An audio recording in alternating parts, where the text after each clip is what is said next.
You can start, ma'am. Good evening, students. In the previous classes, what we have done, we have started with the Sales of Goods Act 1930. So we have all discussed about what is Sales of Goods Act, what is basically its different definitions, what is sale, what is agreement to sell, what are its essential components. We all have discussed that, right? So in today's class, we will do a part of our Sales of Goods Act 1930, that is conditions and warranties. Okay. So let's start it with this sales of in Sales of Goods Act we will do conditions and warranties. Basically हम जब कोई सामान खरीदते हैं, जब हम कहीं purchase करने जाते हैं, फॉर एग्जांपल हम किसी शॉप में गए टू परचेज अ फर्नीचर, तो हम फॉर एग्जांपल फर्नीचर में भी हम बेड खरीदने गए, ठीक है, तो हमने या फिर सोफा खरीदने गए, तो हमने दुकानदार को बोला, शॉपकीपर को बोला कि हमें एक अच्छी सी सोफा दिखाइए, ठीक है, या फिर जो सेलर है उसने ऐसे बोला कि ये सोफा बहुत बढ़िया क्वालिटी की है, इसका जो मटेरियल है वो बहुत ही अच्छा है, उम्दा क्वालिटी का है, फॉरेन क्वालिटी का है, इसमें जो फोम भरे हुए हैं ये उम्दा क्वालिटी का है। ऐसे बहुत सारे बातचीत होता है, right, when we come across और we want to purchase a product from a seller, right? So these terms, yeah, these things what we say sometimes become an integral part of our contract of sale, ठीक है, ये कुछ बातें कुछ अगर वो एक पर्पसफुल बातें हैं जो कि रीजन है फॉर द परचेस, ऐसी कोई बातें या उससे रिलेटेड बातें forms a very integral part of contract of sale, ठीक है। When a contract of sale is entered into during the stage of negotiation, a trader makes a number of statements and representations related to quality of goods, purposes etcetera, ठीक है। हम जब बात करते हैं, हम कुछ परचेज करने जाते हैं या फिर सेलर भी बताते हैं कि ये इस गुड्स का क्वालिटी बहुत अच्छा है, हम भी बताते हैं कि हमें स्पेसिफिक पर्पस के लिए हमें ये खरीदना है, तो इन्हीं सारे conditions representations make a form part of stipulation. This word is very important. All the statements और stipulation cannot be of equal importance, ठीक है। हम जो भी बातचीत करते हैं सेलर के साथ, देयर इज अ वेरी जो भी बातचीत होती है between a seller and buyer, उन दोनों सारे बातों में, उन स्टेटमेंट्स में, उन स्टिपुलेशंस में, सब में इक्वल इंपॉर्टेंस नहीं होता है। कुछ इतने पर्पसफुल बातें होती है जो कि एक कॉन्ट्रैक्ट ऑफ सेल का इंटीग्रल पार्ट बन जाती है, ठीक है। तो what are these statements, what are that, we will discuss. Some of the stipulations make major terms of the contract which go to the root of the transaction and which may be considered as substantial failure to perform the contract, ठीक है। For example मैं अगर किसी दुकान में गए, for example in automobile shop, ठीक है, to purchase a car and for a specific purpose that is to travel in a mountain area, ठीक है। अब मैंने जो शॉपकीपर है, जो सेलर है, उनको मैंने बोला कि मुझे एक स्पेसिफिक पर्पस के लिए चाहिए, that is for travelling in a hilly region, ठीक है। लेकिन उन्होंने एक ऐसी कार दे दी, ठीक है, जो कि मुझे भी नहीं पता था कि वो हिली रीजन के लिए सूटेबल नहीं है। But later on if I found that it is not suitable, then it will become my primary condition, ठीक है। जब मैंने उनको बताया था to perform that, to have that specific purpose, that becomes my condition. So the major terms of vital significance are called conditions and the minor terms of lesser significance are called warranties, ठीक है। This is the definition जो कि एक vital significance है। When we are talking, we have some statements, we have some stipulations with the buyer and seller, then जिसकी importance जो कि vital significance रहते हैं, that part becomes a part of conditions and the lesser significance one becomes the warranties, ठीक है। Now Sales of Contract Act, ये conditions and warranties को define किया गया है। What is a stipulation? Stipulation is basically the representation forming a part of contract of sale, ठीक है। जो भी representation आप कर रहे हैं, that is stipulation. So a stipulation in a contract of sale with reference to goods which are subject, there may be a condition or a warranty. This is according to section 12 of subsection A. कोई ऐसा stipulation जो कि contract of sale के reference में है to that goods which you are purchasing, which are subject to your purchase, and वो condition भी हो सकता है, वारंटी भी हो सकता है. So stipulation can be condition भी और वारंटी भी. और कंडीशन क्या होता है? कंडीशन एक ऐसा स्टिपुलेशन है जो कि essential for the main purpose of the contract and the breach of which gives right to treat the contract as repudiated. मतलब कंडीशन वो ऐसा स्टिपुलेशन है, वो ऐसा रिप्रेजेंटेशन है, वो ऐसा स्टेटमेंट है जो कि बहुत एसेंशियल है, which has the main purpose of the contract of sale, and उसका अगर ब्रीच होगा तो this can give the aggrieved party the right to treat the contract as repudiated. Repudiated मतलब to refuse that act. Okay. Thus, condition is a stipulation which forms the very basis of the contract, breach of which will entitle the aggrieved party to treat the contract as discharged. ठीक है? Is that understandable? अब example ये है कि जैसे मैं एक दुकानदार के पास गई, मैंने उनको बोला कि मुझे एक स्विट्जरलैंड मेड वॉच चाहिए. ठीक है? तो डीलर ने कहा कि ये बहुत अच्छी वॉच है, आप ये ले लीजिए. ठीक है? लेकिन बाद में मैंने जब परचेस करके घर पर गई तो मैंने देखा कि ये मेड इन चाइना वाली वॉच है. तो this is a breach of condition. My main purpose, my main condition क्या था कि स्विट्जरलैंड मेड वॉच होना चाहिए, ऐसा वॉच जो कि स्विट्जरलैंड में बनाया गया है.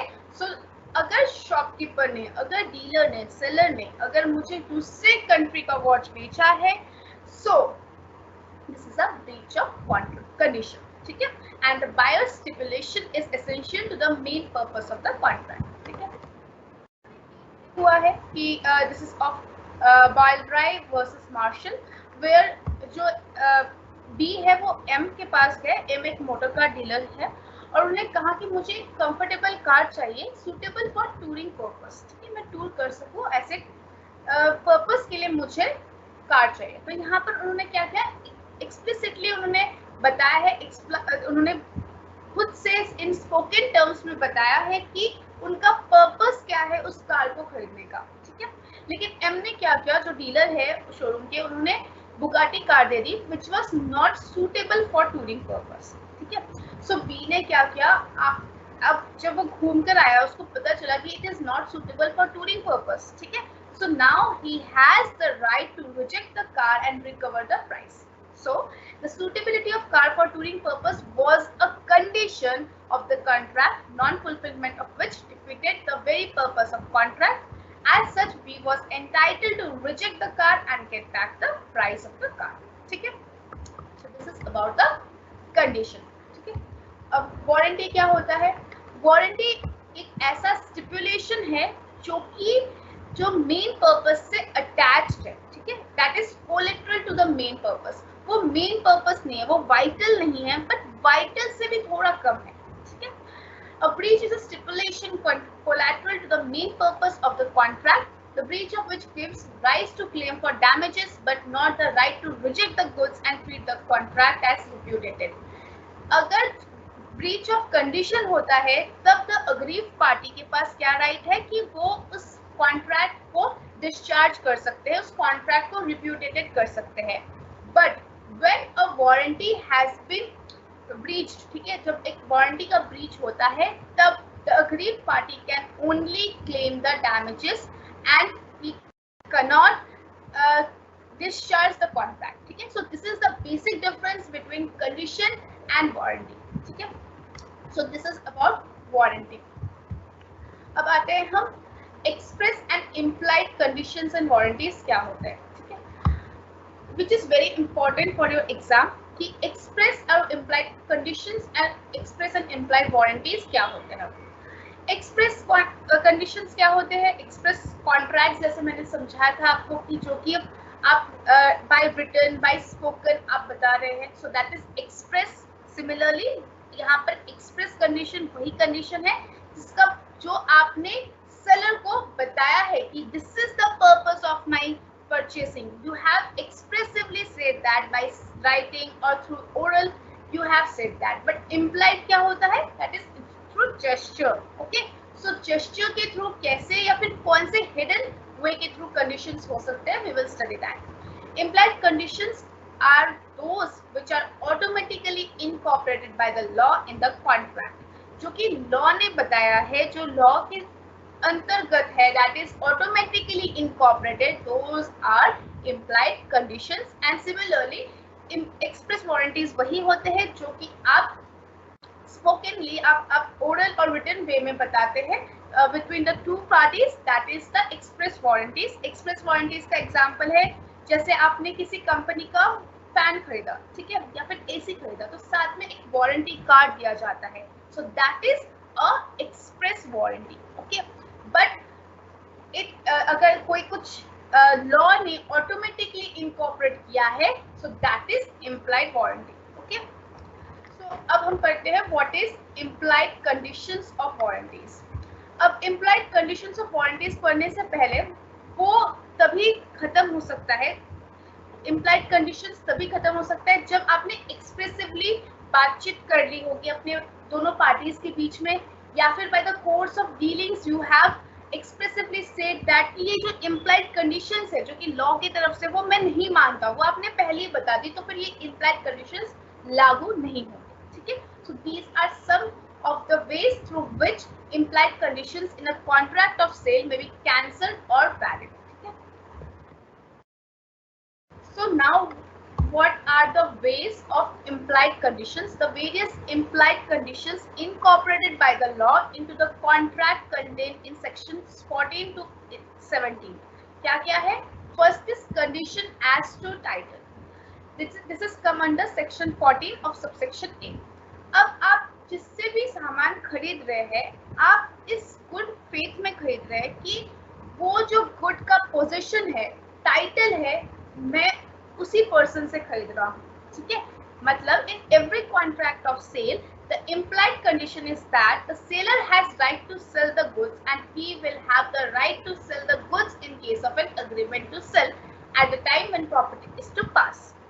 इसका मतलब ये है कि एज अ बायर ये तो इम्प्लाइड कंडीशन है ही है कि मैं जिससे खरीद रहा हूँ सामान, उसी के पास उस गुड का टाइटल होगा, उसी के पास उस गुड का पोजीशन होगा. ठीक है, where the buyer finds that the title of the seller to the goods is defective, he can put an end to the contract. अगर उसको later on, for example, मैंने X से एक सेकेंड हैंड कार खरीदा, ठीक है, मैंने उसको 4 months यूज किया और उसके बाद Z मेरे पास आके बोल रहा है कि ये कार तो चोरी की कार है, X ने चोरी कर लिया था और मुझको बेच दिया था, मतलब मुझको, right. So now he want my car back. तो वो Z वो मेरा कार लेकर जा सकता है और अब मैं वो X से ये अमाउंट मैं वापस मांग सकती हूँ और I can put the end of the contract. ठीक है, so this is condition as to title. This is one of the implied conditions. Okay, so this kind of example is given here, you can read here. उसके बाद हमारे आते हैं cell by description. अब आप एक सेलर के पास गए, उन्होंने कुछ डिस्क्रिप्शन दिया प्रोडक्ट का. फॉर एग्जांपल उन्होंने बताया ये एक बॉटल है, इसमें 100 डिग्री सेल्सियस तक आप वाटर बॉइल्ड वाटर आप रख सकते हैं, ये वाटर 7 आवर्स तक गर्म रहेगा, इसमें थर्मोस्टैटिक कंडीशंस है, इसमें ये क्वालिटीज है, XYZ ये है, बहुत कुछ उन्होंने डिस्क्रिप्शन दे दिया. अब इम्प्लाइड कंडीशन ये है कि अगर जो एक्चुअल प्रोडक्ट में घर आने के बाद मुझे पता चलता है कि वो दोनों का डिस्क्रिप्शन सेम नहीं है, so now I have that right to discharge this contract. Okay, so this is about sale of description. Where there is a contract of sale of goods by description, there is an implied condition that goods shall correspond to the description. जो seller ने description दिया था वही मेरे पास product आया है. So this is the implied condition, that is sale by description, which is under section 15. Okay. Goods are sold by description when they are described in contract and the buyer contracts in reliance on that description. जब किसी कोई good description देकर बेचा जा रहा है तो वो जो बायर है वो उस प्रोडक्ट के उस डिस्क्रिप्शन के रिलायंस में ही वो प्रोडक्ट खरीदता है, राइट.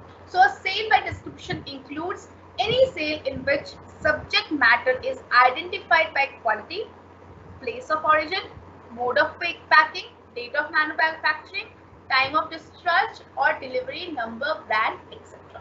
मतलब वहां पर अगर डिस्क्रिप्शन में लिखा है कि date of manufacturing is 13 June, but later on I found that वो डिफेक्टिव उसने कोई स्टिकर लगा के रखा था, actual date of manufacturing was 9 June. Now this is the implied condition that you have breached the description and now I can discharge this contract of sale. ठीक है, for example आपको किसी ने LG वॉशिंग मशीन, LG का washing machine है ये बोलकर उसने आपको प्रोडक्ट सेल किया, ठीक है, later on you find it is not LG, it is GL. okay, GL का वॉशिंग मशीन है, so now you can discharge that contract. You can go to the seller and say that कि मेरा पैसे वापस कीजिए क्योंकि ये contract valid नहीं है, ठीक है। Sale by goods by description में इंक्लूड द फॉलोइंग सिचुएशन। क्या क्या सिचुएशन हो सकता है? First, where the buyer has not seen the goods and relies on the description given by the seller. अगर बायर ने देखा ही नहीं गुड्स को लेकिन डिस्क्रिप्शन पे रिलाई किया, तब भी ये एप्लीकेबल होता है this implied condition. Next is where the buyer has seen the goods but he realized not on what he has seen but what was stated to him. उसने देखा कि LG का वॉशिंग मशीन लगा हुआ है लेकिन उसने सुना जो डीलर है कि ये उसने देखा था GL का वॉशिंग मशीन है लेकिन जो डीलर है उसने कहा ये LG का वॉशिंग मशीन है, तब भी ये sale by goods by description implied condition के अंडर ही आएगा, ठीक है। Next is packing of goods में sometimes constitute a part of the description. Packaging में लिखा हुआ है, पैकेजिंग में डिस्क्राइब किया गया है और फिर लेटर ऑन पता चल रहा है कि वो गलत है, ठीक है, so that is also where the buyer can end this contract, discharge this contract, ठीक है। अब आते हैं हम another implied conditions that is sale by sample. इसमें ये है कि फॉर एग्जांपल आप किसी शॉप में गए, ड्राई फ्रूट शॉप में गए, जैसे शाबरी बाजार में बहुत सारे ड्राई फ्रूट्स के शॉप्स हैं, वहाँ पर आपने डिस्प्ले में देखा, ठीक है, कि बहुत सारे बड़े बड़े साइज के काजू, अखरोट, ठीक है, वॉलनट्स, आलमंड्स, ये सब कुछ डिस्प्ले में है एंड डीलर इज सेइंग कि यही प्रोडक्ट मैं आपको दूंगा, यही सैंपल है और बहुत ही अच्छा क्वालिटी का, उम्दा क्वालिटी का सैंपल आप देख सकते हैं कितने बड़े साइज का है, अच्छे क्वालिटी का है। सो ये ऐसे करके उसने सैंपल दिखाया। सो आप एज अ बायर आपने क्या किया, ठीक है 3 किलो पैक करवा दीजिए। लेकिन आप जब घर आए तब आपने देखा कि जो आपके कैश्यूज थे वो एकदम गंदे क्वालिटी के थे, टूटे हुए थे, छोटे छोटे साइज के थे, एकदम ही मैचेबल सैंपल नहीं था। So now you have the right to end this contract. So a contract for sale is a contract of sale by sample where there is a term in contract is expressed or implied to that effect. In case of contract of sale of by sample, there is an implied condition that the bulk shall correspond to the sample in quality. जो bulk आपने लेकर आए हैं वो sample के साथ match होना चाहिए, अगर नहीं हुआ तो you have breached the implied condition. The buyer shall have the reasonable opportunity of comparing the bulk with the sample. Buyer के पास opportunity होनी चाहिए कि वो sample और bulk को match कर रहे हैं, compare कर रहे हैं। अगर नहीं कर पा रहे हैं, then also it is a breach of implied condition. Next is that the goods shall be free from any defect rendering them unmerchantable. The defect should, however, be apparent on a reasonable examination of the sample. जो goods है that should be free from any defect और वो मर्केंटेबल होना चाहिए। For example आपको sample में दिखाया कि ये जो बॉटल है इसका जो कैप है वो बहुत ही अट्रैक्टिव है, सुंदर है, अच्छा है, सब कुछ बेस्ट है, लेकिन आप जब घर आए और जब आप वो सील खोलने गए तो उस सील के खोलने के चक्कर में आपके हाथ से खून निकल गया या फिर मिस हैपनिंग हो गया।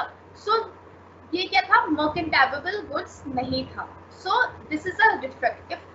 अगर सैंपल में ये डिफेक्ट नहीं था लेकिन ओरिजिनल में ये डिफेक्ट था, ओरिजिनल जो आप लेकर आए घर पर, जो बल्क में आप सामान लेकर आए उसमें सारे में ही ऐसा डिफेक्ट है, so then it is a breach of implied condition, ठीक है।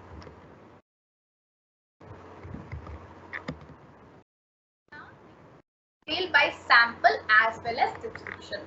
अब हमने इम्प्लाइड कंडीशन में देखा फर्स्ट व्हाट इज टाइटल, ठीक है, next description, third is sample. अब फोर्थ में both sample as well as description, मतलब जो डीलर है, जो सेलर है, वो सैंपल भी दिखा रहा है, साथ ही साथ वो डिस्क्रिप्शन भी दे रहा है।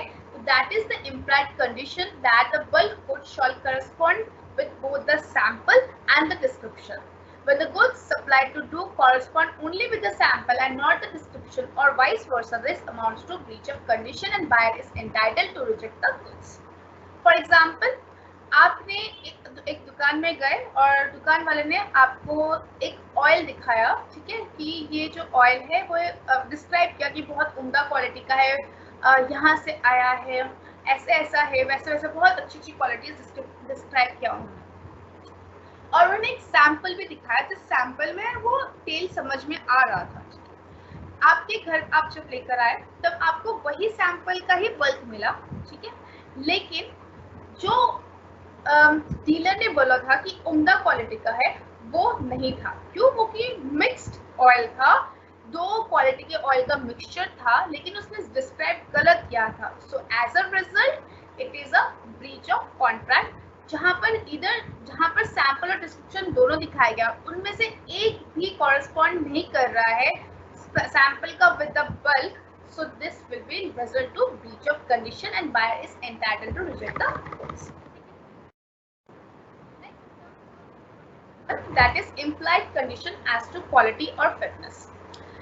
In order to have a check of quality or fitness, ये हर एक buyer की ड्यूटी है to be caveat emptor, मतलब be aware of what you are seeing, ठीक है, मतलब you should be the your eyes and ears should be open when you are purchasing something.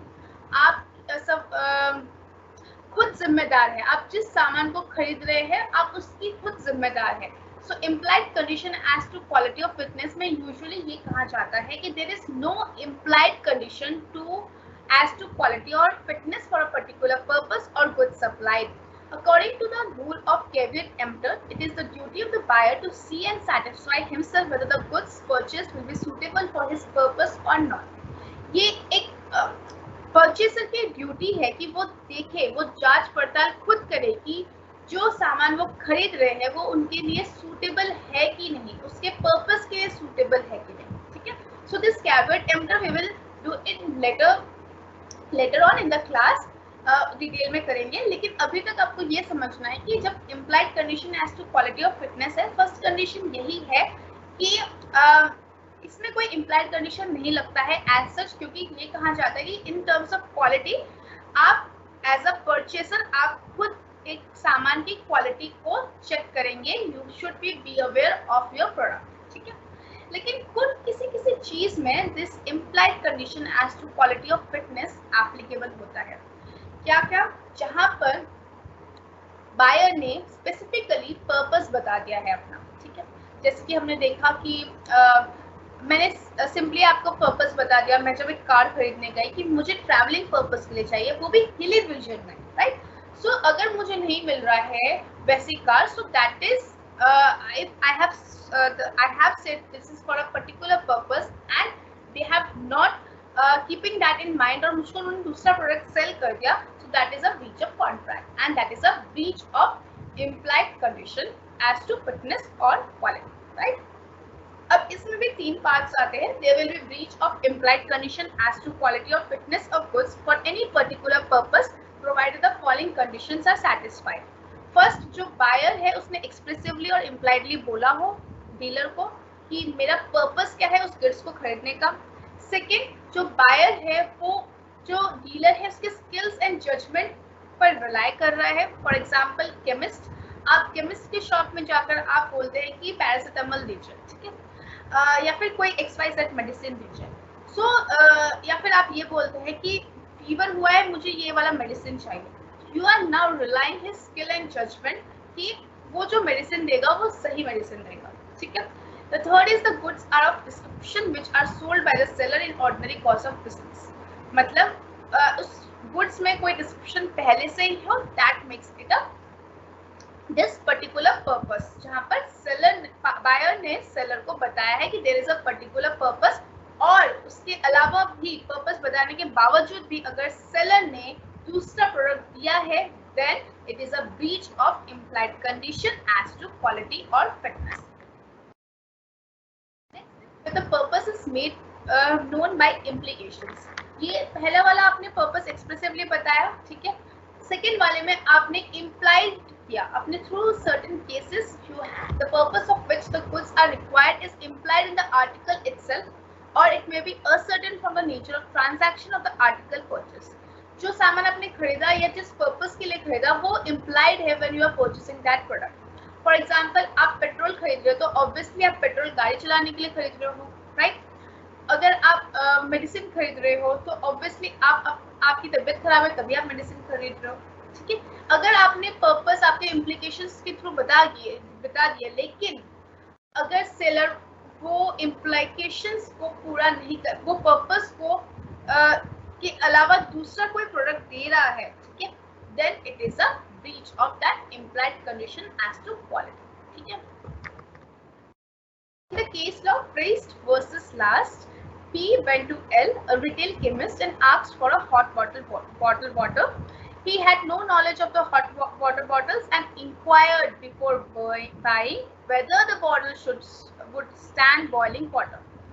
अब जो A है, फॉर एग्जाम्पल X एल के पास गया, एक केमिस्ट शॉप के पास, कि उसकी वाइफ के पैर में बहुत दर्द है, तो वो एक हॉट वाटर बॉटल चाहिए उसको ताकि वो सिकाई कर सके, ठीक है. तो उसने पूछा कि ये जो बॉटल आप मुझे दिखा रहे हैं वो क्या बॉइलिंग वाटर को स्टैंड कर सकता है. तो जो केमिस्ट है उसने बोला कि हॉट वाटर को कर सकता है, ठीक है. अब कितना हॉट, क्या हॉट, उसने ही बताया. अब he bought the water bottle, अब एक्स वो वाटर बॉटल लेकर आया, लेकिन जैसे उसने पानी डाला, जो कि बॉइलिंग वाटर नहीं था लेकिन बॉइलिंग वाटर से जस्ट थोड़ा सा कम था, वो बॉटल ब्लास्ट कर गया, और that makes injury to ex wives. So there was a breach of condition as to quality or fitness and seller was liable to buyer for the damages. क्यों?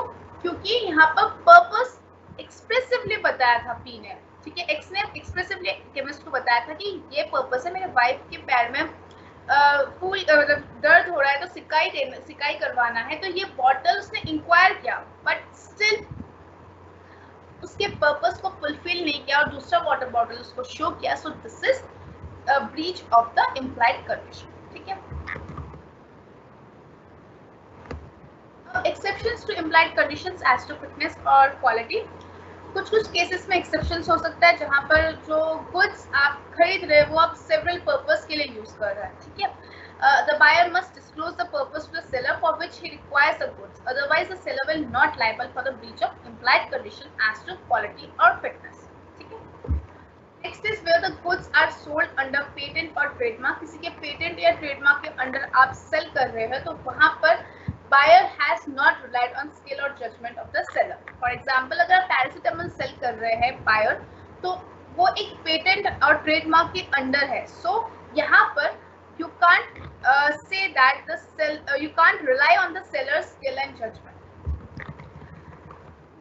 So the buyer is suffering from an abnormality. ठीक है, buyer ही abnormality से कुछ गुजर रहा है और आपने एक मेडिसिन मांगा, उसकी वजह से आपने बताया नहीं कि मुझे ये abnormality है, मुझे ये प्रॉब्लम है, और आपने वो मेडिसिन कंज्यूम कर लिया. इस केस में भी बायर ही रिस्पॉन्सिबल है, सेलर रिस्पॉन्सिबल नहीं है. क्यों?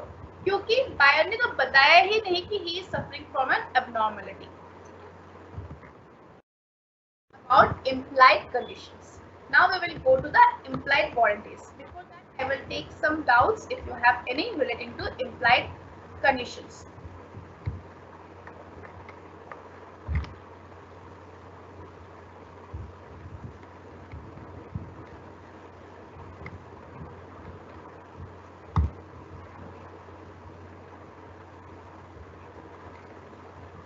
Is my screen is not visible? Yes, exam will be in August.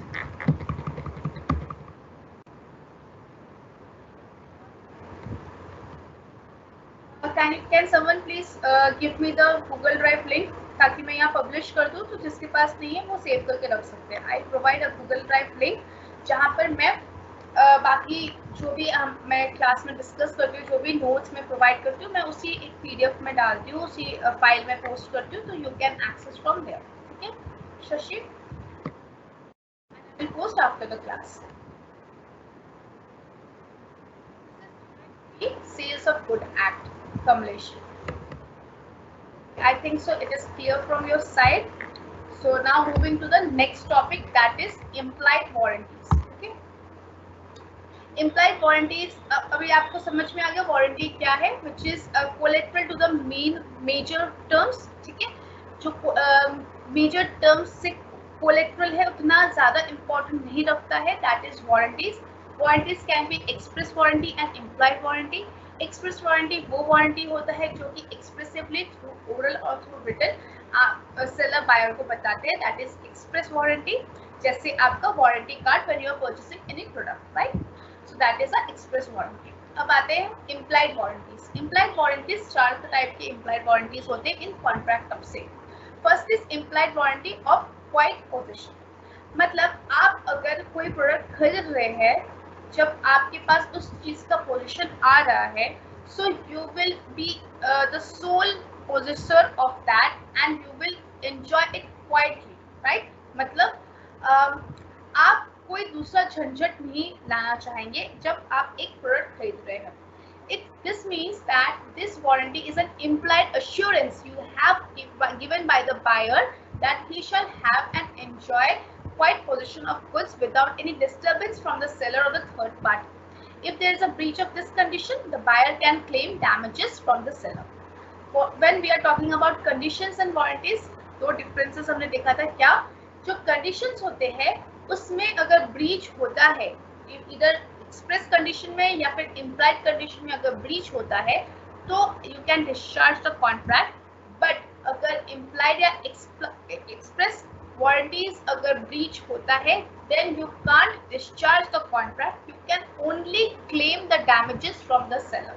ठीक है, so this under this first implied warranty क्या है? Of quiet possession. Quiet possession मतलब कि मैंने जो सामान खरीदा है, अब कोई थर्ड पार्टी आकर या फिर वही जो सेलर है वो आकर मुझे डिस्टर्ब नहीं करेगा अबाउट दैट प्रोडक्ट. मतलब फॉर एग्जांपल मैंने एक सेकेंड हैंड मोटर बाइक खरीदा 30,000 रुपये देकर. अब 2 महीने बाद वो थोड़ा खराब हो गया और मैंने रिपेयरिंग करवाया. सब्सिक्वेंटली जो इसका ट्रू ओनर था, फॉर एग्जांपल जेड, क्योंकि ये चोरी का माल था जो कि मुझे पता नहीं था, वो आया और ये जो मोटर बाइक है वो लेकर चला गया. So now I have the right to get the price paid. जो मैंने बाइक के लिए 30,000 रुपये लिए थे वो लेना भी मेरी जिम्मेदारी है, मतलब आई have that right. And plus जो मैंने जो रिपेयरिंग कॉस्ट उसमें इंकर किया वो भी मैं ले सकती हूँ. किससे? ए से, जिसने ये मोटरसाइकिल मुझको बेचा था, मैं उससे ये रिकवर कर सकती हूँ. I have that right to claim the damages from the seller. ठीक है, so this is the example of implied warranty of quiet possession. ठीक है, लेकिन यहाँ पर अगर मैं चोर मार्केट में जाकर सामान खरीदती हूँ, जब वहाँ मुझे पता है कि ये चोरी का ही माल है और कोई आकर मुझसे वो बोलता है कि वो ट्रू ओनर है, फॉर एग्जाम्पल 2 महीने बाद पुलिस आकर बोलती है कि ये चोरी का माल है, ये XYZ का ही इस पर राइट है, तो वो सामान लेकर चला जाता है. अब मेरे पास कोई राइट नहीं है उस चीज डैमेजेस क्लेम करने का. ठीक है, या फिर इस कॉन्ट्रैक्ट को डिस्चार्ज करने का. क्यों? क्योंकि मुझे पता था कि मैंने ये चोर मार्केट से खरीदा है. ठीक है, लेकिन जहां पर मेरा नॉलेज में ही नहीं है, मेरे नॉलेज में ही नहीं है कि मैंने जो ये सामान खरीदा है वो चोरी का सामान है, वहां पर मैं डैमेज क्लेम कर सकती हूँ. That is implied warranty of quiet possession. ठीक है, इज दैट क्लियर? इस टाइप के केस स्टडीज आ जाते हैं कि अगर ये चोर, if you are purchasing from चोर मार्केट, तब क्या करेंगे. ठीक है, सो ये जो मैं एक्स्ट्रा बोल रही हूँ, just write down in your notebook, right? Implied warranty as to free from liability or encumbrance. Encumbrance means a hindrance or obstacles. ठीक है, इसका simply meaning ये है, unless a contrary intention appears from a circumstances of the case, there is an implied warranty that a good shall be free from any charge or encumbrance or obstacles or hindrances in favor of any party not declared to the buyer before or at the time of making the contract. अब for example, इसको हम example के through समझते हैं। मैंने आपको एक motor bike दिया, ठीक है, और उसके बदले आपने मुझे 10,000 रुपए का लोन दिया, ठीक है। अब मैंने क्या किया, ये प्लेजिंग का है, ठीक है, मैंने मोटर बाइक दिया नहीं, मैंने जस्ट प्लेज किया आपको मेरा motor bike, and in that return मैंने आपसे 10,000 रुपीज का लोन लिया, ठीक है। अगले ही दिन जाकर मैंने क्या किया, ये जो प्लेज किया हुआ मोटर बाइक था, ठीक है, अभी भी पोजीशन मेरे पास है, बट मैंने उसको प्लेज किया है आपको, अब वो मैंने किसी और को सेल कर दिया जिसको पता ही नहीं है कि ये जो मोटर बाइक है वो प्लेज्ड है, ठीक है, और मैंने उससे 1 लाख रुपए ले लिया, ठीक है, क्योंकि मैंने उसको सेल कर दिया वो मोटर बाइक। अब जब वो जो प्लेज का एंड ऑफ द टाइम आया, ठीक है, क्योंकि हमने कॉन्ट्रैक्ट ऑफ प्लेज में पढ़ा था, और मैंने वो 10,000 वापस नहीं किया, अब ना he has the right to get that motor bike और उसको सेल करने का, लेकिन उसको पता चलता है ये तो ऑलरेडी किसी को सेल कर दिया जो कि प्लेज में था, ठीक है। सो नाउ ये जो बी है जिसको मैंने सेल किया है, he is a innocent buyer, क्योंकि उसको पता नहीं था कि वो जो मोटर बाइक है वो प्लेज्ड है, who has no knowledge of the charge on the motorbike. So now he can discharge the liability or may himself pay the money and then file a suit against me for the property. अब उसके पास जिसको मैंने motor bike cell किया था, ठीक है, क्योंकि उसको नॉलेज नहीं था कि ये प्लेजी वाला मोटरसाइकिल है, so now he has the right, क्या कर सकता है, वो जो प्लेजर था उसको वो 10,000 रुपीज लोन वापस करके 10,000 रुपीज अमाउंट मुझसे रिकवर कर सकता है, या फिर वो ये कर सकता है कि वो 10,000 देने के बाद वो सूट फाइल करे, ठीक है, या फिर वो कुछ पे ना करे और वो पूरा ही केस के लिए वो सूट फाइल कर दे इन द कोर्ट, ठीक है। So these are the options available at the other person, ठीक है। So this is a implied warranty as to free from liability और इनकम्बरेंस, ठीक है, कोई ऑब्स्टिकल्स या हिंड्रेंस से जो बायर है he or she should be free, so that is an implied warranty.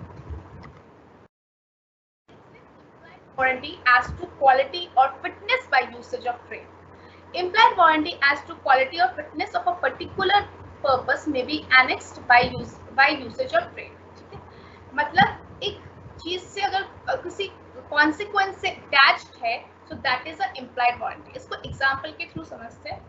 जैसे फॉर एग्जाम्पल आपको जैसे ऑक्शन सेल होता है, ठीक है, सो ऑक्शन सेल में एक डिस्क्रिमिनेशन होता है कि यू हैव टू डिस्क्रिमिनेट कि डिक्लेयर करना पड़ता है कि जो गुड्स आप ऑक्शन कर रहे हैं it is not affected by the sea, ठीक है, सी के थ्रू ही क्योंकि ट्रांसपोर्ट हो रहा है, तो ऑक्शन सेल में ये आपको डिस्क्लेमर करना पड़ता है, आपको डिक्लेयर करना पड़ता है कि जो गुड्स आप ऑक्शन में डाल रहे हैं वो it is free from any defects due to sea, ठीक है। अगर आपने डिस्क्लेमर नहीं दिया, आपने डिक्लेयर नहीं किया, तो यही माना जाएगा कि वो जो गुड्स आप ऑक्शन में बेच रहे हैं, ऑक्शन कर रहे हैं, that is free from damage from the sea, right. So अब मैंने यही समझ कर, क्योंकि आपने कोई डिस्क्लेमर नहीं दिया था, आपने ऑप्शन सेल किया, तो मैंने उस बेसिस में मैंने खरीद लिया, ठीक है। अब now I have find that कि आफ्टर परचेसिंग कि वो डैमेज्ड है, ठीक है, so that is a implied warranty as to quality of fitness by the usage of trade, ठीक है। So this is the implied warranty and now I have right to claim damages for this, okay. Now next and the last implied warranty is to discharge the dangerous nature of the goods. It is the duty of the seller to warn the buyer about the probable danger, ठीक है। For example आप कोई electronic सामान खरीद रहे हैं, कोई electronic items खरीद रहे हैं, फॉर एग्जाम्पल इलेक्ट्रिक केटल खरीद रहे हैं, सो it is the duty of the seller बताने के लिए कि ये डेंजरस नेचर का कब हो सकता है, कब नहीं हो सकता है, ठीक है। अगर उसने नहीं बताया है, सो अगर ऐसे कुछ सर्कमस्टांसेस की वजह कुछ डैमेजेस होता है बायर को, so now the seller is liable to pay the damages to the buyer, ठीक है। फॉर एग्जांपल मैंने आप सेलर है, मैं बायर हूँ, आपने मुझे एक इलेक्ट्रिक केटल सेल किया और आपने ये नहीं बताया कि आफ्टर 5 मिनट्स ये ब्लास्ट हो सकता है, ठीक है। So now I have used it और आफ्टर 5 मिनट्स ये ब्लास्ट हो गया, जिसकी वजह से मेरे किचन के जो कुछ अप्लायंसेस थे वो खराब हो गए. So now the seller that you is now liable to pay the damages for all that expenses incurred to me.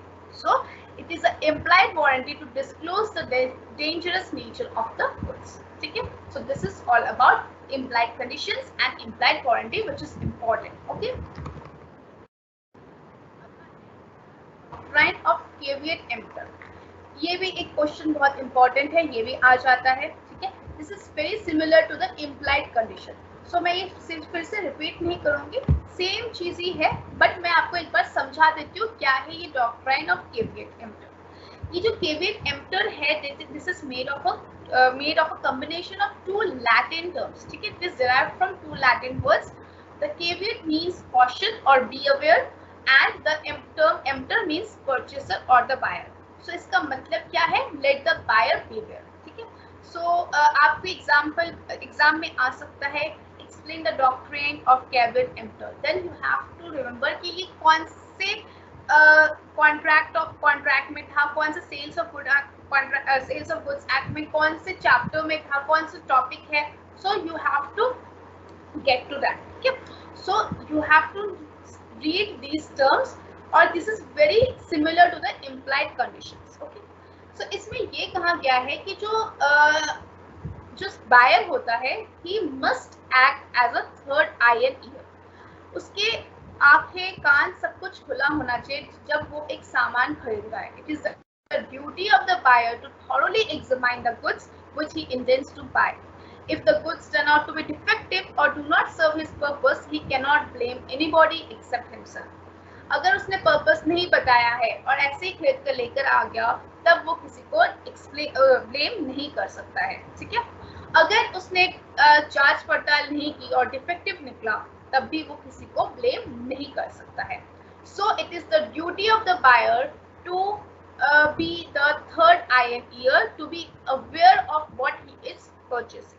ठीक है, the seller is under no obligation to reveal the defects in the goods which he may be cognizant. जो seller है उसकी duty है कि dangerous चीजों को disclose करना, लेकिन उसकी ड्यूटी ये नहीं है कि अपने डिफेक्ट माल को वो सेल ना करे. ठीक है, वो डिफेक्टिव माल को सेल कर सकता है unless and until it is very harmful to any person. ठीक है, so it is the duty of the buyer कोई डिफेक्ट्स है या नहीं. There will be no implied undertaking by the seller that he shall supply goods which will suit buyer's purpose.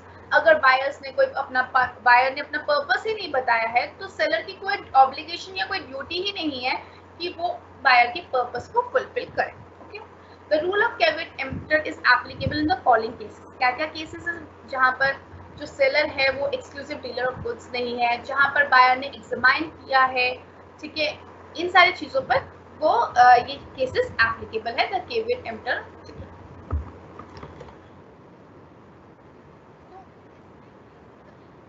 आपको पूछा जाता है what is doctrine of caveat emptor and what are its exceptions. ठीक है, अब एक्सेप्शन सारे implied conditions के जो टर्म्स, इम्प्लाइड कंडीशंस कौन से थे वो सारे आ रहे हैं. जैसे इम्प्लाइड कंडीशंस था क्वालिटी और fitness of the buyers purpose, वही यहाँ पर है. ठीक है, implied condition of description, same.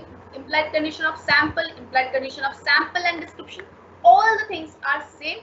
बस आप एक बार रीड करेंगे, वही एग्जांपल्स के साथ लिखेंगे, सिमिलर थिंग इज देयर. ठीक है, यहाँ पर कुछ एक एक्स्ट्रा टर्म्स है वो मैं एक्सप्लेन कर देती हूँ. जैसे goods purchase by misrepresentation by seller. ठीक है, अगर जो सेलर है उसने कुछ मिसरिप्रेजेंट कर दिया, कि उसने बोला कि ये थाईलैंड का वॉच है लेकिन ये निकला चाइना का वॉच. ठीक है, so this is a misrepresentation.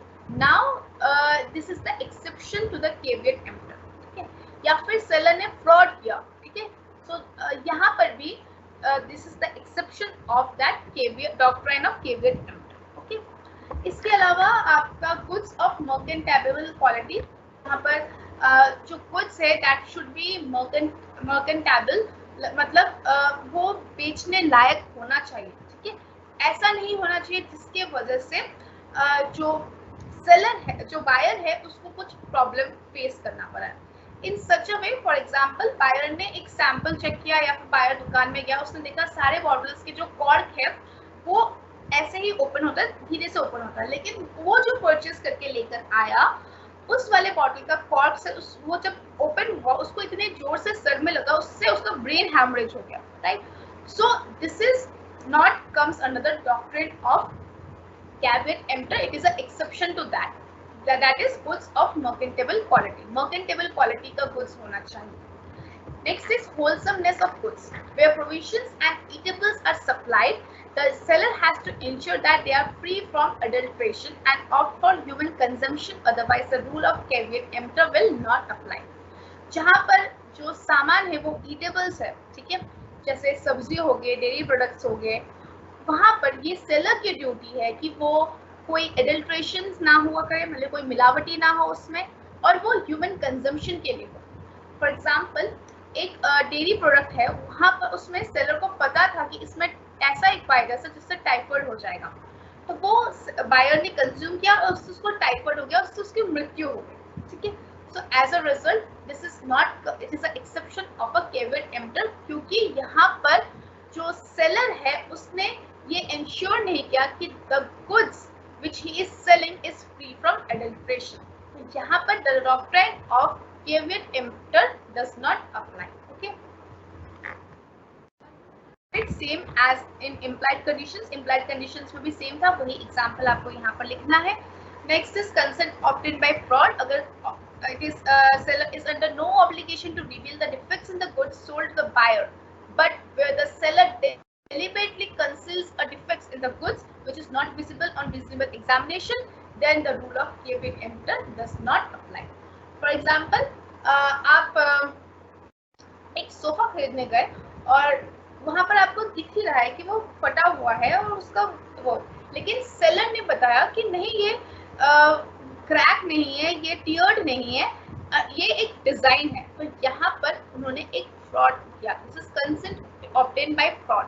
So this is the exception of caveat emptor, and here caveat emptor does not apply. Okay, so this is all about the caveat doctrine of caveat emptor and its exceptions. ठीक है, so इससे हमारा conditions, warranties और doctrine of caveat emptor खत्म होता है. अब आते हैं हम एक और न्यू टॉपिक पर.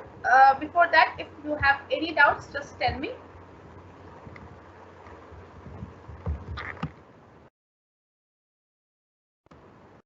I am providing the questions, practical questions along with this notes. Her notes के end में practical questions है, उससे आप एक बार go through कीजिए. उसमें hints भी लिखा हुआ है, so that will be helpful. ठीक है, I am publishing the Google Drive link. वो आप एक्सेस कर लीजिए, वो आप सेव कर लीजिए. इसी में मैं क्वेश्चंस और ये जो नोट्स है मेरे वो मैं प्रोवाइड कर दूँ. ठीक है. Someone has asked, is it necessary, ma'am, to give example as well as if it is not necessary, will we get the same marks if we don't give the examples? अगर exam question में examples पूछे या ना पूछे, अगर आपको examples पता है तो प्लीज राइट इट डाउन, क्योंकि एग्जाम्पल लिखने से ऑब्वियसली आपके मार्क्स ज्यादा होंगे.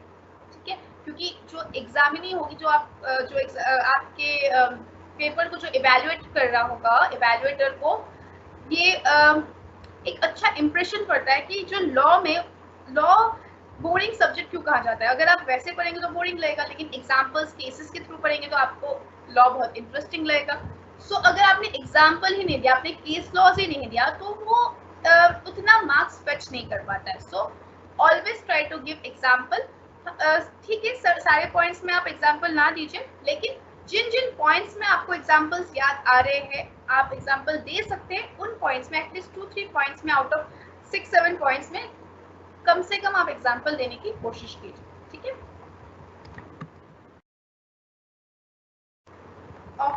ऑनलाइन एग्जाम्स नहीं होंगे, आपके ऑफलाइन एग्जाम्स ही होंगे. And that is from August, first week of August. आपकी टेंटेटिव डेट शीट भी आ गया है.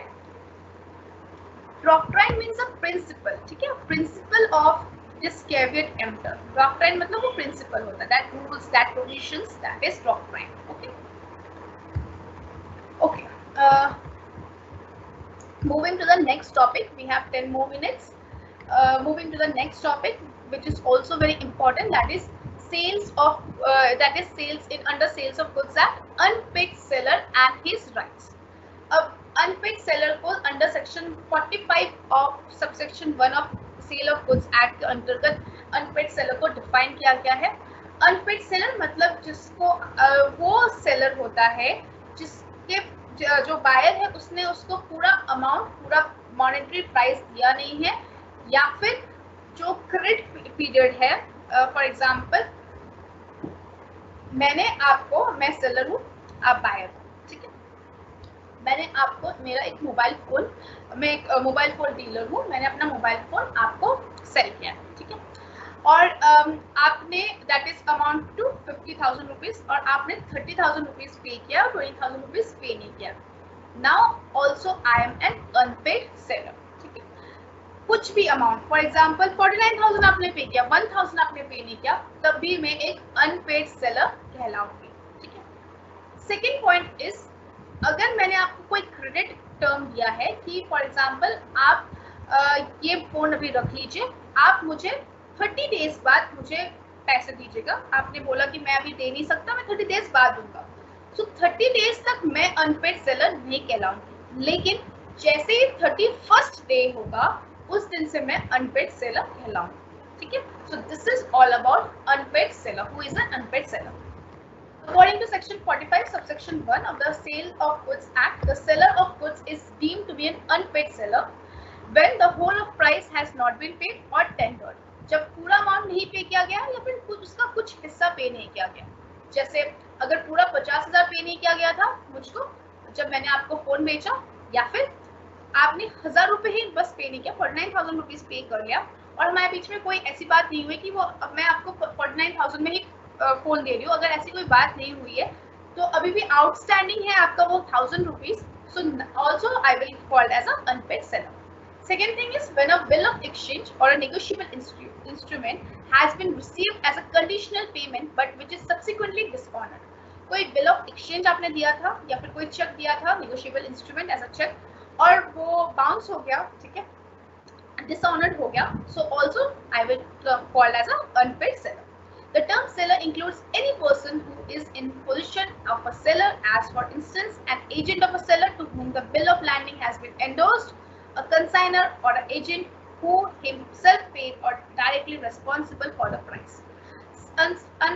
Seller कोई भी हो सकता है, you know that. जब हमने Sales of Goods Act under previous class हमने पढ़ा था, seller कौन कौन हो सकता है. एक agent भी हो सकता है seller का, वो भी unpaid seller हो सकता है. एक consignor भी हो सकता है. So these are the about the unpaid seller, ठीक है. Features क्या है seller के? Sell the goods on cash terms and must be unpaid. Cash terms में पे कर रहा हो, dealings are in cash terms, और कोई कुछ अमाउंट उसका अनपेड रहा हो, ठीक है. नेक्स्ट इज अगर वो क्रेडिट बेसिस पे कर रहा है, ठीक है, जैसे ही वो क्रेडिट बेस पीरियड एक्सपायर हो जाता है तभी से वो अनपेड सेलर कहलाना स्टार्ट करता है. Where he sells the goods on credit basis, he becomes unpaid if the buyer does not pay him the price after the expiry of the credit period or becomes insolvent before the expiry of the credit period. जो 30 दिन का मैंने आपको credit period दिया था कि 30 दिन बाद आप मुझे पे कीजिए, उससे पहले ही अगर आप इंसॉल्वेंट हो गए तब भी मैं अनपेड सेलर ही कहलाऊंगी. Okay. Next is he must be unpaid wholly or partially, which I have discussed.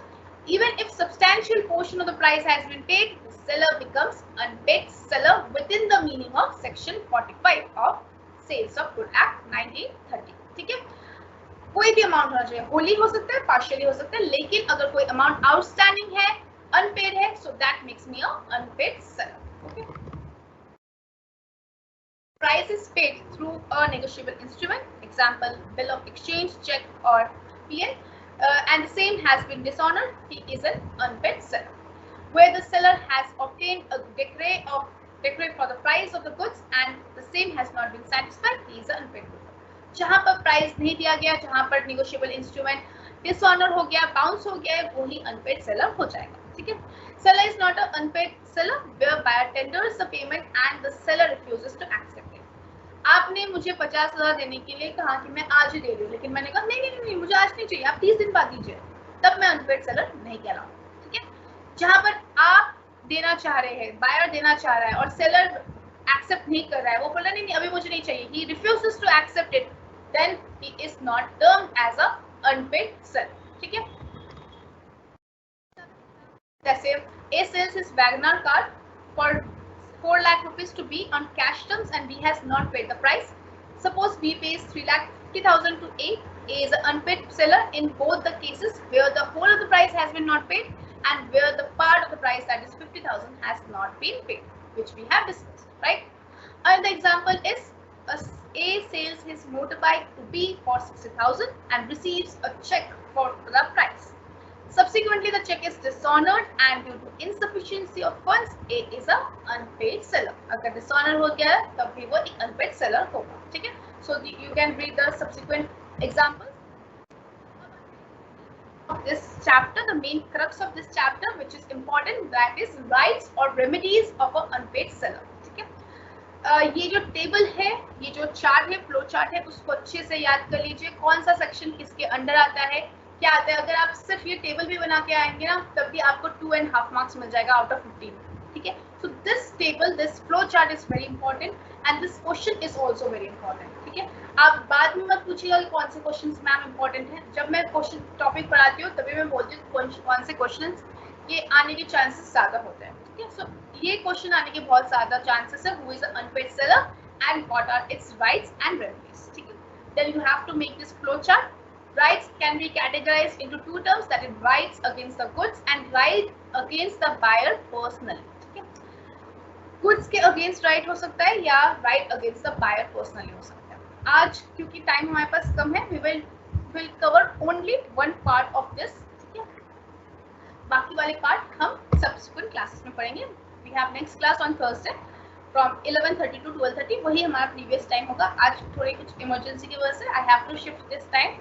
मैंने आपको थ्रू व्हाट्सएप और इन्फॉर्म कर दिया था about this timings. So yes, बाकी रेस्ट ऑफ द क्लासेस हमारे प्रीवियस टाइमिंग्स के अकॉर्डिंग होंगे, दैट इज 11:30 टू 12:30. बाकी हम इसके पोर्शंस तब कवर करेंगे. आज हम इसका थोड़ा सा पोर्शन कवर करते हैं, that is right against the goods, that is real remedies. इसको रियल रेमेडीज कहा जाता है. जो कि right against the buyer personally होता है, that is called personal remedies होता है. अब right against the goods is further categorized into where the property in goods have passed and where the property in goods has not been passed. ठीक है, जो सामान खरीदा और गुड्स अभी तक पास हो गया है तब एक केस बनता है, और जहां गुड्स अभी तक पास नहीं हुआ है तब एक केस बनता है. ठीक है, अब जहां हो गया है तब आपके पास तीन ऑप्शंस होते हैं, तीन राइट्स होते हैं. Right in line in, right of stoppage of goods in transit and right of resale. जब गुड्स आपके पास नहीं होते, where the property in goods has not passed, जब आपने पास नहीं किया है प्रॉपर्टी को, तब you can exercise one right, that is right of withholding the delivery of goods. आप डिलीवरी को रोक सकते हैं. ठीक है, so these are the remedies of unpaid seller. ठीक है, हम क्या पढ़ रहे हैं, remedies, rights of unpaired seller. पहले हम पढ़ेंगे where the property in goods has passed, जहाँ पर गुड्स को हमने प्रॉपर्टी पास हो गई है. अब उसमें पहला राइट हमारा क्या आता है, right of lien. Right of lien in is the unpaid seller's right to retain the goods until whole of the price is paid और टेंडर. जब तक, जैसे मैंने ये हमारा मोबाइल वाला एग्जांपल करते हैं, जब तक आप मुझे पूरे पैसे वापस नहीं देंगे तब तक मैं आपको तब तक मेरे पास राइट है कि मैं वो जो सामान है उसको रिटेन कर सकूं. The unpaid seller right to retain the goods until whole of the price is paid और टेंडर. ठीक है, अब ये राइट ऑफ लाइन कब आप एक्सरसाइज कर सकते हैं, according to section 47 subsection 1 of the act.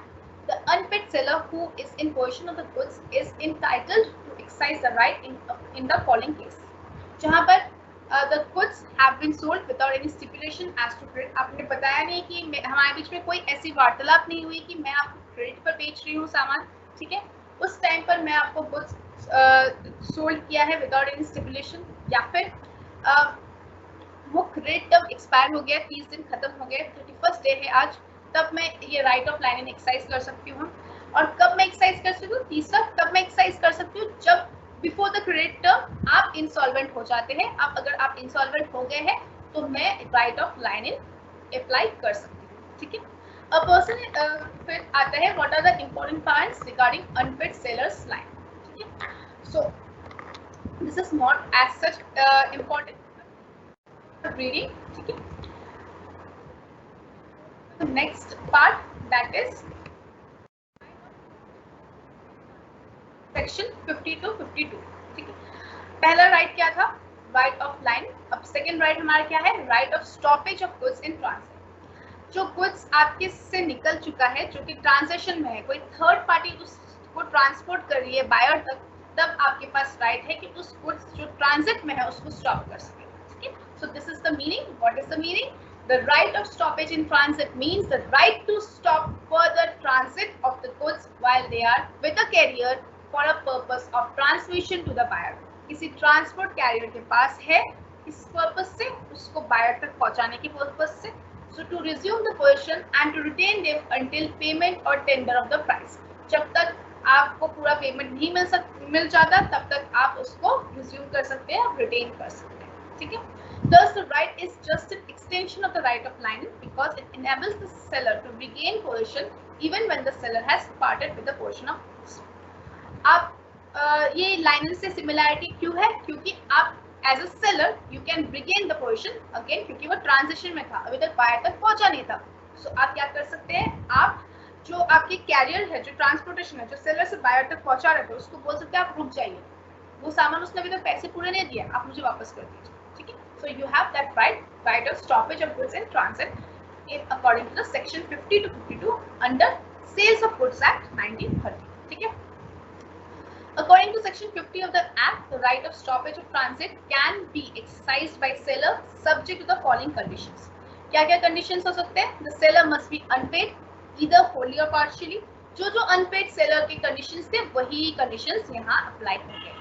तभी जाकर अगर आप अनपेड सेलर है तभी तो आप ये राइट्स एक्सरसाइज कर सकते हैं, right of lien in, right of stoppage of goods in transit, तभी आप ये सब राइट्स एक्सरसाइज कर सकते हैं. आप अनपेड सेलर तब होंगे जब जो बायर है वो इंसॉल्वेंट हो जा रहा है बिफोर पेइंग द फुल पैसा, फुल अमाउंट, ठीक है, ऑफ द गुड्स, या फिर जो the goods must be in course of transit में होना चाहिए, ठीक है, तभी आप ये rights of stoppage of goods in transit exercise कर सकते हैं. He must have parted with a portion of goods. जो सेलर है उसके गोडाउन से उसके पास से चला गया है, वो ट्रांजेक्शन में है, तब आप ये right of stoppage of goods in transit कर सकते हैं. And fourth is the seller must be unpaid either wholly और पार्शियली, तभी आप अनपेड सेलर कहलाएंगे, ठीक है. So this duration of transit का मतलब आपको समझ में आ गया होगा, ठीक है. जो कैरियर है he should not hold the goods as a seller's agent or buyer's agent. वो जो कैरियर है वो सेलर का भी एजेंट नहीं होना चाहिए और बायर का भी एजेंट नहीं होना चाहिए, तब जाकर आप वो right of goods in transit को एक्सरसाइज कर सकते हैं, ठीक है. This does not mean that the goods should be in motion as long as the goods are in possession of the carrier, the transit continues. जरूरी नहीं है वो मूवमेंट में हो. आपने थर्ड पार्टी को बोला था कि वो सामान आप बायर तक पहुंचा दीजिए, अगर वो थर्ड पार्टी के गोडाउन में है तब भी हम उसको ट्रांजिट ही मानेंगे, ठीक है. Reading of these 4 points, similar thing has been written. So we will move to the third rights, that is there is a difference between liner and stoppage in liner. You can just give a reading of that. Third right, the third right is right of resale, ठीक है. अब unpaid seller who has exercised his right of lining or stoppage of goods in transit is also entitled to the third right, that is right of resale.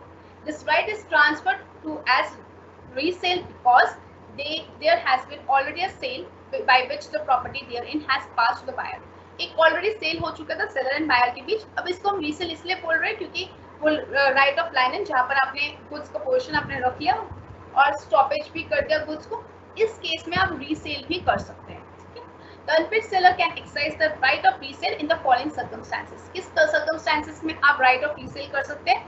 जहाँ पर जो goods है वो perishable nature का है, मतलब वो goods 7 दिन बाद खराब हो जाएगा, 3 दिन बाद खराब हो जाएगा, ठीक है, वो perishable nature का है. In that case, no notice is required to be given to the buyer. जिसने अभी तक full amount नहीं पे किया है, उसको आपको notice देने की कोई जरूरत नहीं है. You can just resell that product, okay? क्योंकि उसने अभी तक आपको full payment नहीं दिया है. In next, what is the next condition or circumstances where you can exercise your right of resale under section 54? That is where the unpaid seller gives notice to the buyer. जहाँ पर unpaid seller ने notice दे दिया buyer को कि यार अब मैं तो आपने मुझे प्राइस पूरा फुल अमाउंट पे तो किया नहीं है, so now I can sell this. आप अगर 4 दिन के अंदर मुझे पेमेंट नहीं करते तो अब मैं आपको दे देता, मैं वे जो गुड्स है वो मैं रीसेल कर दूंगा। सो where the unpaid seller gives notice to the buyer of his intention to resell the goods and the buyer does not pay any tender or price within the reasonable time, the unpaid seller may resell the goods within a reasonable time. So this is about the another condition circumstances. ठीक है, the right of resale is expressively reserved, मतलब जहाँ पर where the seller has expressively reserved his right of resale in the contract. In case of buyers making default, he can resell the goods even without any notice to buyer. अब मैंने आपको 30 दिन का मोहलत दिया था जब आपको मैंने फोन दिया था और आपने अमाउंट पे किया था। अब फॉर एग्जाम्पल वो गुड्स इन ट्रांजिशन में था, ठीक है, और मैंने आपको ये कहा था कि अगर 20 दिन के अंदर अगर आपने हाफ पेमेंट भी नहीं किया, ठीक है, तो मैं ये गुड्स रीसेल कर दूंगा। अब इस केस में अगर 21 डे हो गया है और आपने अभी तक मुझे हाफ ऑफ द अमाउंट पे नहीं किया है, तो now I have that right to resell this product. Okay, अब हमारे पास अब हमारे ये जो हमने फ्लो चार्ट बनाया था,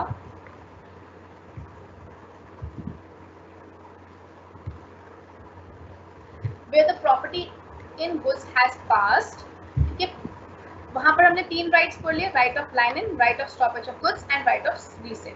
अब हमारे पास और एक है where the property in goods has not been passed, वहां पर हमारे पास एक और राइट है, that is right of withholding the delivery of goods। आज हम इतना ही पढ़ेंगे, that is right against the goods. अब हम ये वाला पढ़ लेते हैं। In the next class we will do this suit for prices, suit for damages, retribution and interest, ठीक है। So what is this right of withholding the delivery of goods under section 56 of subsection 2, where the property in goods has not passed to the buyer in addition to his other remedies, the unpaid seller has a right of withholding delivery similar and coexistent with his rights of line-in and stoppage in transit where the property has passed to buyer। जहाँ पर property पास किया गया है, जहाँ पर वो rights of lien इन और stoppage in transit का राइट एक्सरसाइज कर सकता है। सिमिलरली जहाँ पर प्रॉपर्टी अब गुड्स पास नहीं हुआ, वहां पर भी वो सिमिलर राइट्स प्रोसेस कर सकता है। This is all about the rights of a unpaid seller against the portion of a goods, ठीक है। So any doubts till now?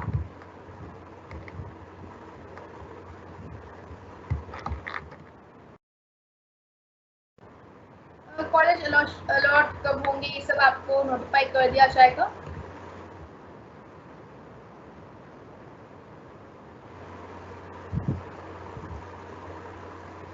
If a buyer dies or gets insolvent, ma'am, seller can get his dues from the property of such party. Yes, अगर insolvent हो जाता है तो he has the right to get something from his property, ठीक है। I am not in any WhatsApp group. will be provided, ये जो मैंने पब्लिश किया है लिंक कमलेश, उसमें ही मैंने वो एक गूगल ड्राइव का लिंक है, उसमें मैं सारे नोट्स आफ्टर द क्लास में देती हूँ। So you can take it from there, you can refer from there, ठीक है। Apart from that you can also refer to the study material और any book which I have referred, ठीक है। It is not so necessary to write all the sections and subsections, but जो act है आपका, जैसे आपको पता होना चाहिए कि जो सेल्स ऑफ गुड्स एक्ट है वो कब का है, कौन से ईयर का है। So 1930 you have to write. Indian contract act कब का है, यू हैव टू राइट, ठीक है। इस टाइप के जो contract of indemnity, contract of guarantee, वो कौन से ईयर का है, ये वाली चीजें आपको याद रखना पड़ेगा, ठीक है। बाकी जो थोड़े मेन डिफिनेशंस है, ट्राई टू रिमेंबर दैट। बाकी सारे सेक्शन, सारे सबसेक्शंस याद रखना उतना जरूरी नहीं है, बट एग्जाम्पल्स और केस लॉस जो मैंने बनाए हैं वो लिखना बहुत जरूरी है अगर उससे रिलेटेड क्वेश्चंस आता है तो, ठीक है। Remember that.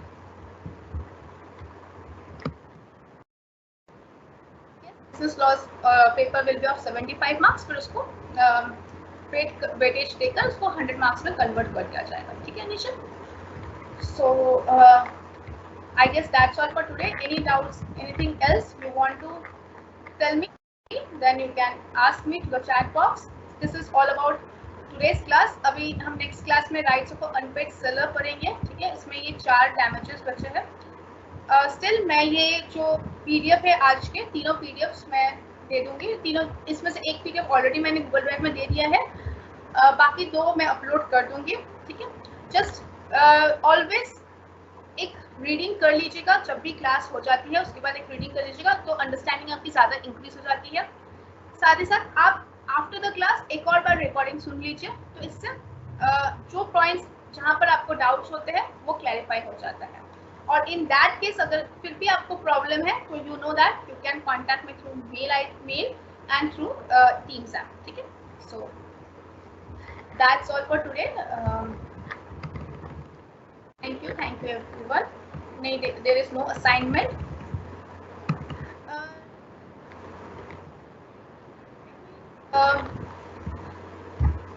to get along, ठीक है, to get to disease, so that is decorate, ठीक है।